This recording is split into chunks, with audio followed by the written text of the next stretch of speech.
The strange light in the sky grew brighter as Kate Mason looked up from her small farm. The light moved in ways no normal aircraft could. She stood frozen, watching it hover above her property. Her blonde hair blew in the evening breeze as the light cast long shadows across the fields. Kate was 32 and had lived alone on this farm since her parents passed away 5 years ago. The nearest neighbor was 3 miles down the dirt road, and she rarely had visitors. She liked her quiet life, but sometimes the loneliness was hard to bear. The light pulsed now, changing from white to blue to purple. Kate should have been afraid, but something about the light made her feel calm, curious even. She stepped forward, raising her hand as if to touch the beam that now stretched toward the ground. Within moments, the light engulfed Kate, and she felt herself being lifted from the ground. Her heart raced, but somehow she felt peaceful, as if someone was telling her not to be afraid. Her feet left the earth, and she floated upward into the source of the light. The last thing Kate saw was her small farmhouse growing smaller below her. Then everything went dark. Kate awoke in a room with walls that seemed alive with soft colors. She blinked, trying to understand where she was. The air smelled sweet, like nothing on earth. She lay on something that felt like a bed, but it molded perfectly to her body, almost like it was alive. She sat up slowly, looking around. The room had no corners, only smooth curves. There were no visible doors or windows, yet the space was filled with soft light that seemed to come from the walls themselves. "Am I dreaming?" Kate whispered, her voice sounding strange in the quiet room. "You are not dreaming," came a voice in her mind. Kate jumped, looking around for the source. A section of the wall rippled and parted like water. A tall figure entered the room. Kate gasped. The alien stood nearly 7 feet tall, with blue skin that shimmered like it contained tiny stars. Her eyes were large and completely purple, without pupils or whites. Her face was humanoid but more angular, with high cheekbones and a graceful neck.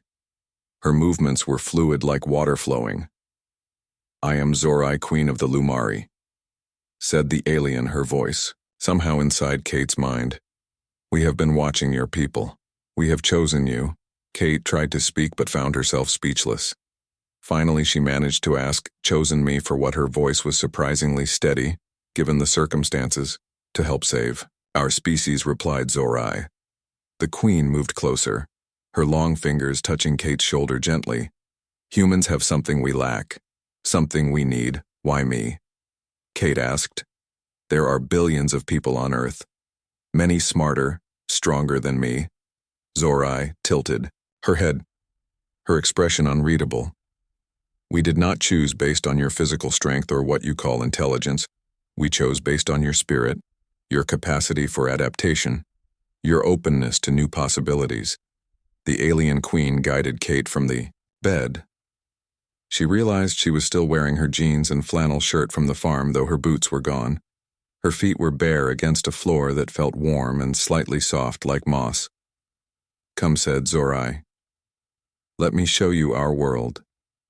They walked through the opening in the wall, which sealed seamlessly behind them. The corridor beyond was like the room, with the same living walls that pulsed with soft light. They passed other aliens, all female, with varying shades of blue and purple skin. Some nodded to Kate, others stared with obvious curiosity. Kate saw no signs of technology as she understood it. No button screens or machines, but somehow she knew she was on a spacecraft. Far from Earth, Zorai led her to a large circular room with a dome ceiling that appeared transparent. Kate gasped as she saw stars unlike any view from Earth. They were moving at impossible speed, yet she felt no sensation of movement. "This is our observation chamber," explained Zorai. "We can see any part of the universe from here." With a gesture from the queen, the view changed. Kate saw Earth, a blue marble hanging in space. She felt a pang of homesickness. "Do not worry," said Zorai, sensing her feelings. "You are not a prisoner. You will return to your world when you choose." Kate turned to the alien queen.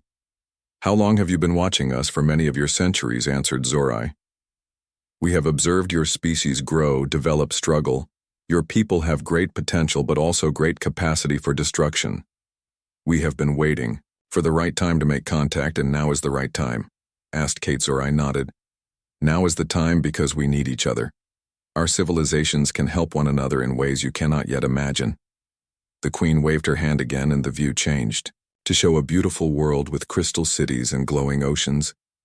This is Lumaria, our homeworld, said Zorai with obvious pride. It is 10,000 light years from your Earth. Kate stared in wonder at the alien planet. It was beautiful beyond anything she had imagined possible. The cities seemed to grow from the landscape rather than being built upon it. Everything appeared in harmony. But something is wrong, isn't it? Kate said, sensing the sadness beneath the queen's. Pride, yes, said. Zorai, our species, is dying. We need your help. Kate learned that the Lumari were a powerful race of mostly female aliens. They had advanced technology beyond human imagination, but faced extinction. Their genetic structure was breaking down, and they could no longer reproduce. Their population was slowly dwindling as the older generations passed away.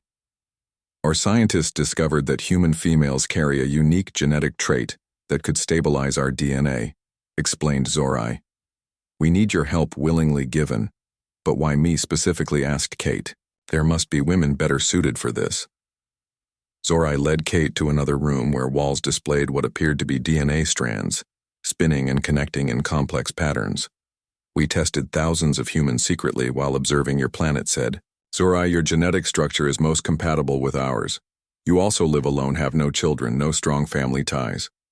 This makes you ideal. Kate felt a pang at the reminder of her solitary existence. Yes. She lived alone, but hearing it stated so plainly by this alien queen made her feel exposed, vulnerable. Sensing her discomfort, Zorai added, but that was only part of our selection. Your spirit, your resilience. These qualities matter most. You have faced loss yet remain kind. You work hard, you care for living things. These traits are rare and valuable. For the next 3 days, Kate lived among the Lumari, learning their ways. They treated her with respect and kindness. She met other aliens, all female with varying shades of blue and purple skin. They showed her their world through holographic images that felt so real, she could almost touch them. Kate learned the Lumari had visited Earth many times throughout human history. They had watched silently as civilizations rose and fell. They had collected data samples, observed but never interfered. They believed each species must find its own path. The Lumari homeworld was beautiful, with crystal cities and oceans that glowed at night. Their technology could heal any disease, grow food without soil, and travel between stars in days. Yet despite all this, they faced extinction. One Lumari named Elira became Kate's friend and guide, smaller than Zorai with lighter blue skin and curious eyes.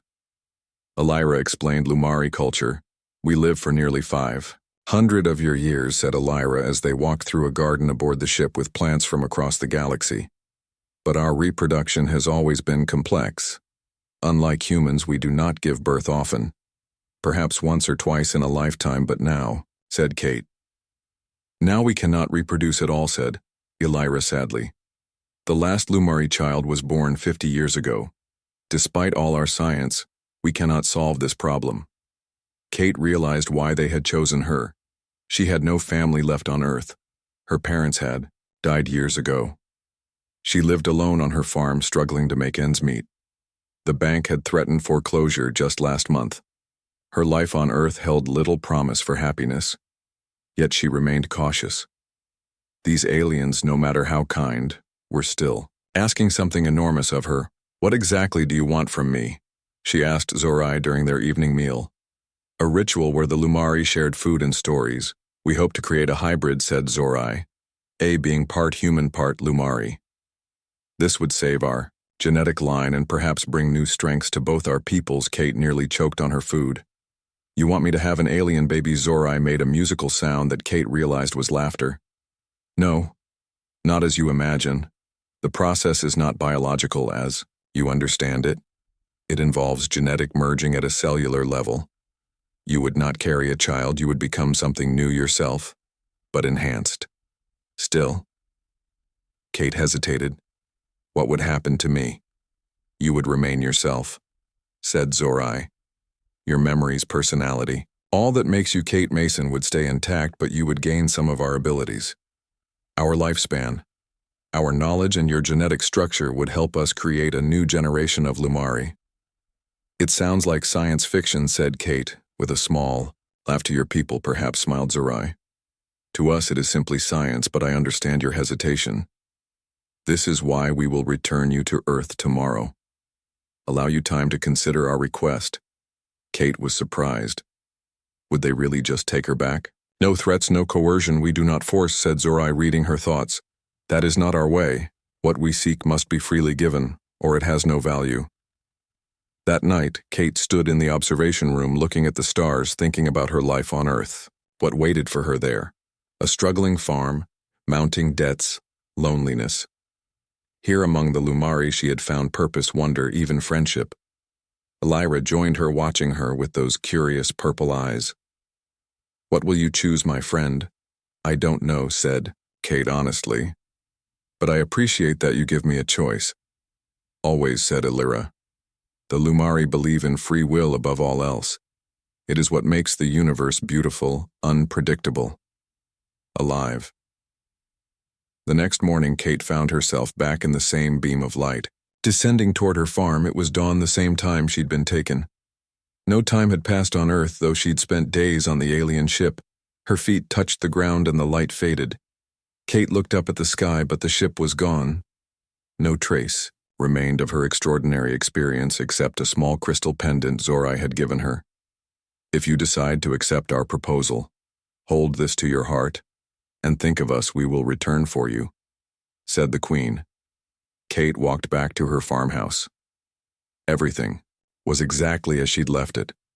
The same dishes in the sink, the same bills on the table, the same emptiness. She went about her day trying to focus on normal tasks, feeding the chickens, weeding the vegetable garden, but everything felt different, smaller.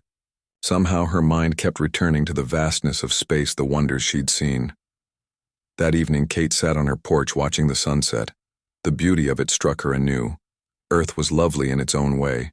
The golden light across her fields, the chorus of crickets beginning their night song. She held the crystal pendant, turning it in her fingers. It glowed faintly in the growing darkness. She had 1 week to decide. Zorai had told her 1 week to choose between her life as a human, on Earth, or something unknown among the stars. On the 7th day, Kate made her decision. She had spent the week putting her affairs in order.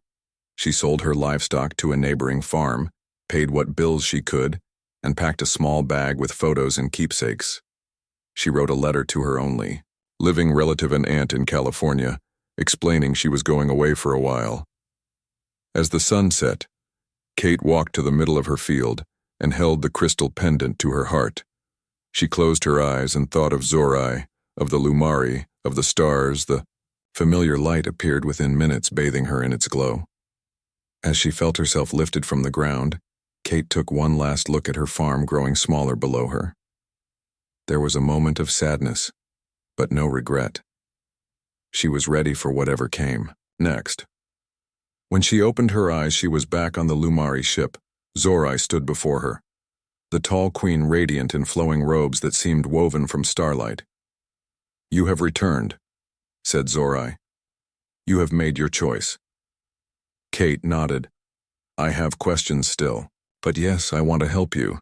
I want to be part of something greater than myself. Zorai gestured, and Elira appeared with several other Lumari. They led Kate through the ship to areas she had not seen before.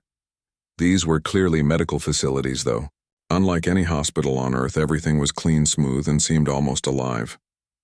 For 3 days, Kate underwent tests. The Lumari were gentle but thorough. They scanned her body, took samples of her blood and tissue. They explained each procedure, asked permission before each test. They showed her the results, explaining in simple terms what they were learning about human biology.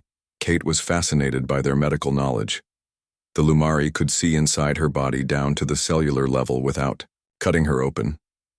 Their instruments were painless, leaving no marks. They spoke of genes and DNA strands in ways that made Kate realize how primitive human medicine still was.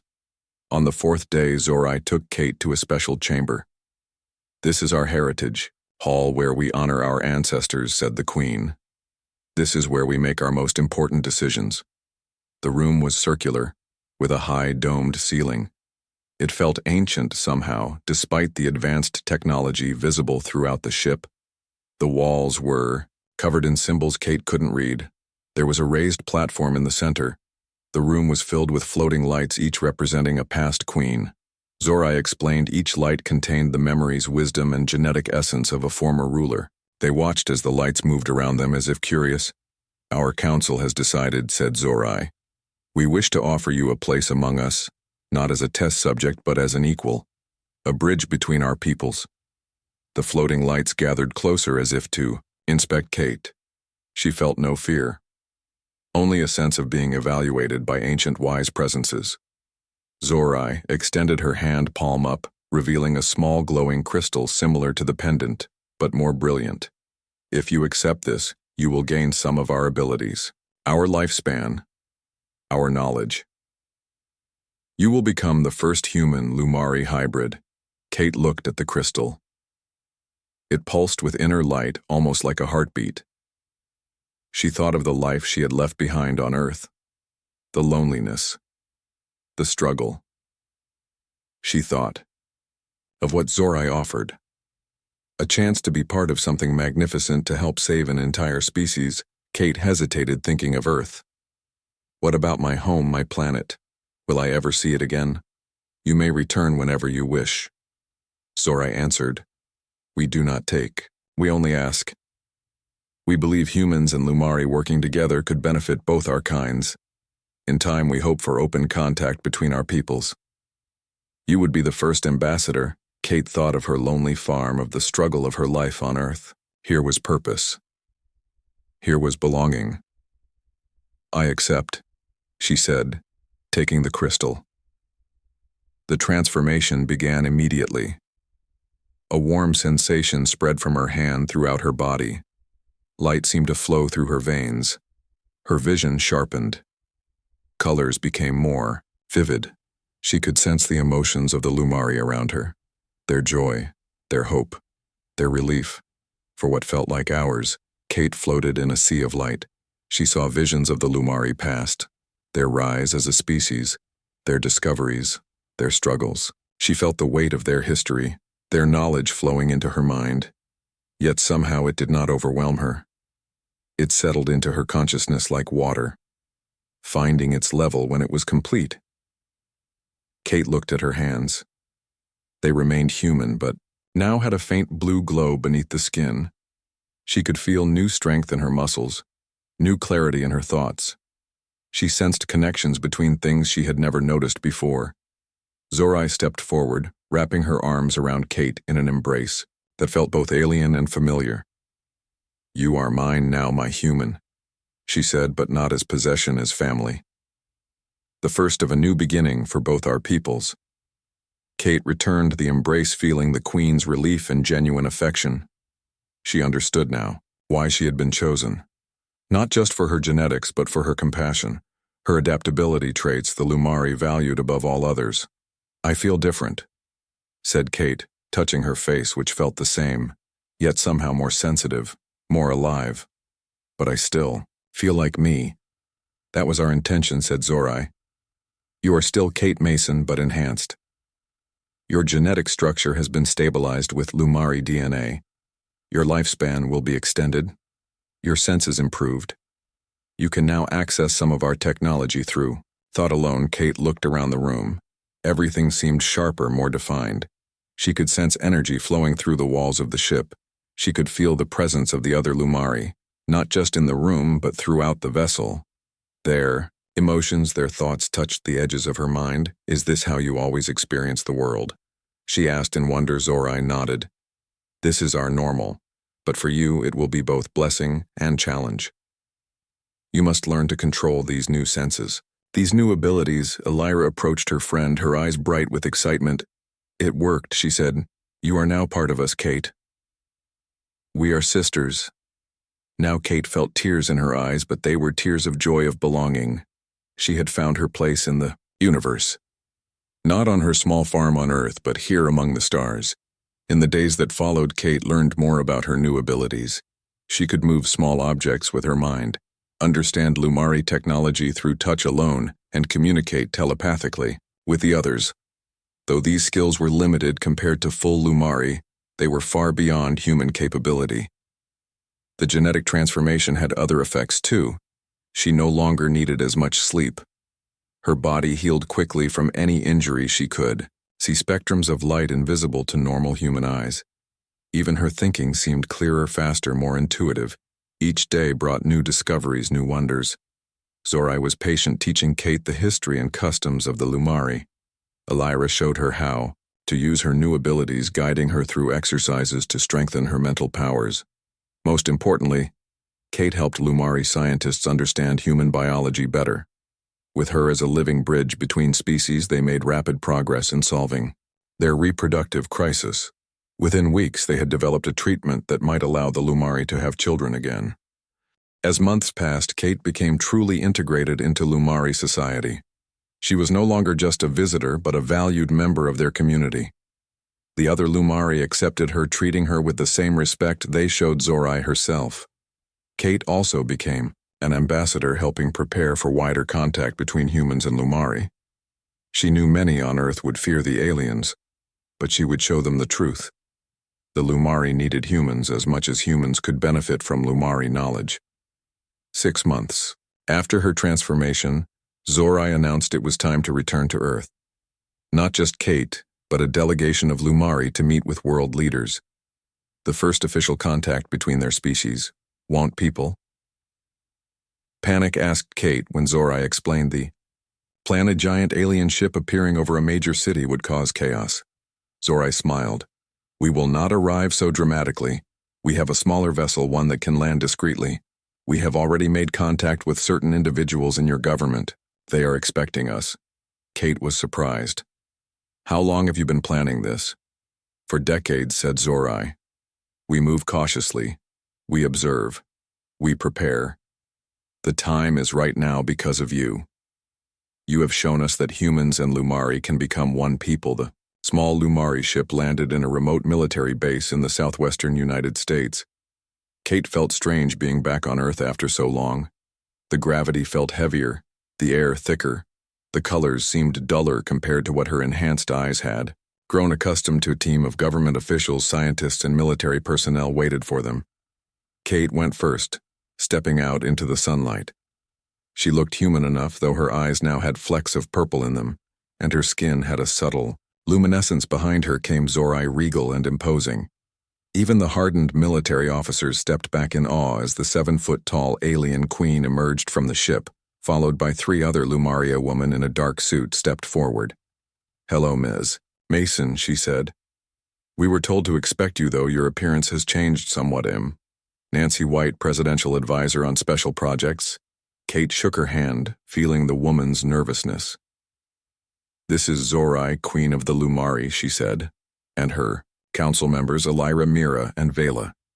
They come in peace, seeking alliance. The meeting that followed was tense at first. The human officials were cautious, suspicious. Kate acted as translator. Though Zorai could communicate telepathically with humans, she respected their discomfort with such direct contact, step by step. Kate explained what she had learned about the Lumari, their peaceful nature, their advanced technology, their genetic crisis. She showed the officials her own transformation as proof that humans and Lumari could be compatible. What do they want exactly? Asked one general, his face stern. To help and be helped, answered Kate. The Lumari offer medical knowledge that could cure most human diseases, energy technology that would end pollution, genetic science that could extend human life. By working together, both our species benefit. And what do they get in return? Asked Nancy White. The genetic diversity they need to survive, said Kate. Simply put, they need us as much as we could use their help. Negotiations continued for weeks. World leaders were brought in, scientific teams examined the Lumari and their technology. Religious leaders debated the theological implications of an alien species. Some humans reacted with fear, others with excitement. Through it all, Kate served as the bridge between worlds. She appeared on television explaining who the Lumari were. She met with scientists, sharing what she had learned. She spoke to ordinary people, calming their fears, answering their questions. There were those who opposed contact conspiracy theorists who claimed the aliens had sinister motives, religious extremists who declared them demons. Protesters gathered small but vocal. Kate faced them all with patience, understanding their fear of the unknown. 3 months after landing, a historic agreement was signed. The Lumari would share certain technologies, particularly medical and environmental. Earth would establish cultural and scientific exchange programs, allowing limited numbers of humans to visit Lumari ships and eventually their homeworld. Kate found herself suddenly famous. The human who lived among aliens, the woman who became something more than human. She disliked the attention, but understood her role was crucial to building trust.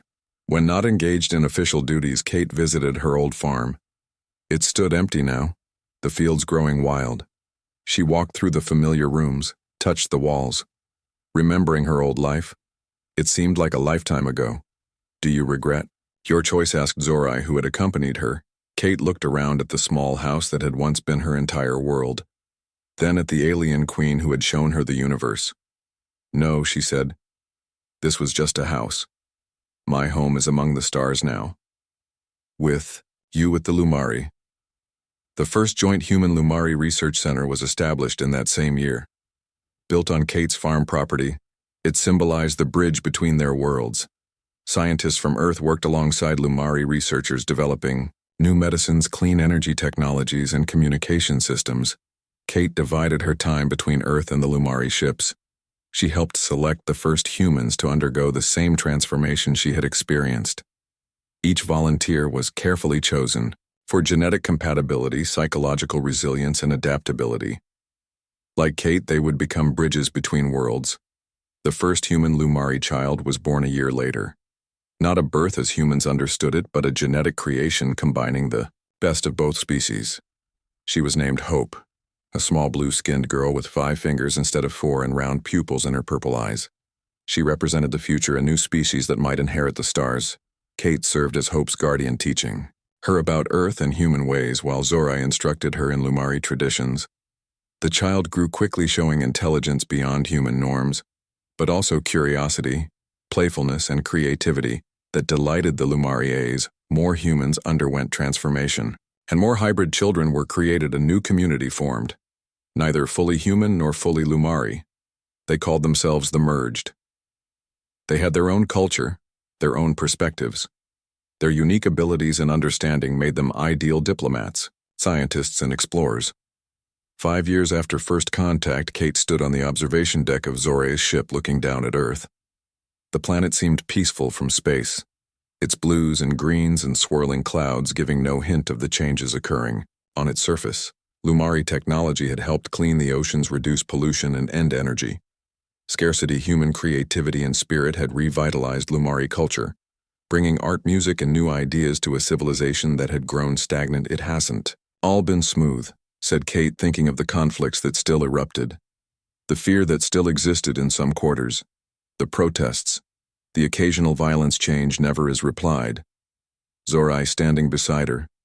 But we move forward together. That is what matters. Kate nodded. The Queen was right. For all the challenges, the alliance between humans and Lumari had brought tremendous benefits to both species. New medicines had extended human lifespans.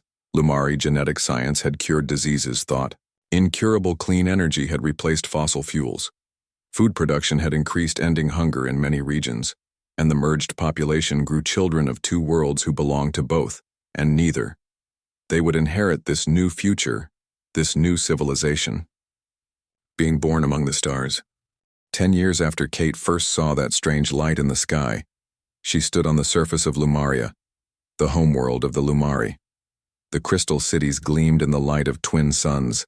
The purple oceans lapped at shores of silver sand. She breathed air, sweeter than Earth's, filled with scents she had no names for. Around her moved Lumari in their flowing robes, children of both species playing together, and humans who, like her, had chosen to become something new. The diplomatic mission she led had arrived the day before 20 humans come to establish the first permanent Earth embassy on this distant world. Kate at 42 looked no older than she had at 32. Her enhanced body aged slowly now. She would live for centuries watching the alliance between their peoples grow and change. She would see wonders yet undreamed of. Zorai approached her, the queen regal as always, though now she wore symbols of both Earth and Lumaria on her robes, signifying the bond between their worlds. "You seem thoughtful, my friend," she said. Kate smiled, remembering that day long ago on her farm. When that light appeared, I was just a lonely woman struggling to save her farm. Now look at us, look at what we've accomplished together, Zorai said, laying a hand on Kate's shoulder.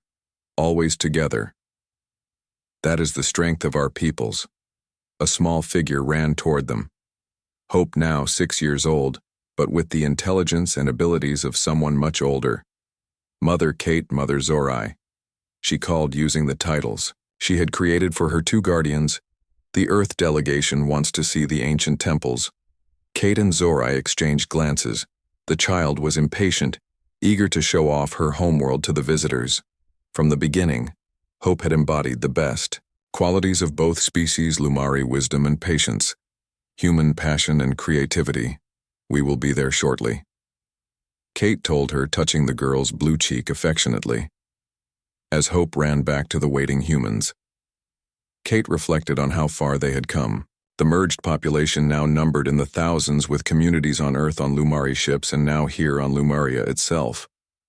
They were creating their own culture, their own traditions, drawing from both parent species but becoming something unique. The first generation is always the hardest, said Zorai, reading her thoughts, but those who come after will find it easier. They will not know a world where humans and Lumari were separate. Kate nodded, thinking of the children born on Earth with subtle. Lumari features the children born here with human traits. They would grow up with two worlds, two histories, two futures intertwined. They began walking toward the ancient temple structures built thousands of years ago when Lumari civilization was young. They were made of a crystalline substance that hummed faintly when touched, resonating with the thoughts of those nearby as they approached. Kate saw the Earth delegation waiting. Their expressions of wonder and awe reminded her of her own first days among the Lumari. One woman, Laura Chen, a scientist from Beijing, stood slightly apart, her face lifted to the alien sky. Kate went to her. "You get used to it," she said gently. "The two suns, the colors, even the gravity." Laura turned to her. I never dreamed." She gestured at the landscape, the city, the ocean beyond words to express the beauty surrounding them. "No one on Earth truly can," said Kate. "That is why we bring you here. A few at first, then more. We build understanding one person at a time." Hope joined them, practically bouncing with excitement. "Come," she said, taking Laura's hand. "I will show you the singing crystals. They make music when you touch them." As Hope led Laura into the temple, Kate and Zorai followed at a distance, watching the interaction. The human woman and the hybrid child represented the future they had built together. The temple's interior was vast columns of crystal rising to a ceiling open to the sky. Light refracted through the structure, creating rainbows that danced across the floor. The Earth delegation moved through the space in silent awe. "This place was ancient when my ancestors were young," said Zorai. "Our oldest, most sacred site. We bring you here to show that we trust you completely with our history, our heritage."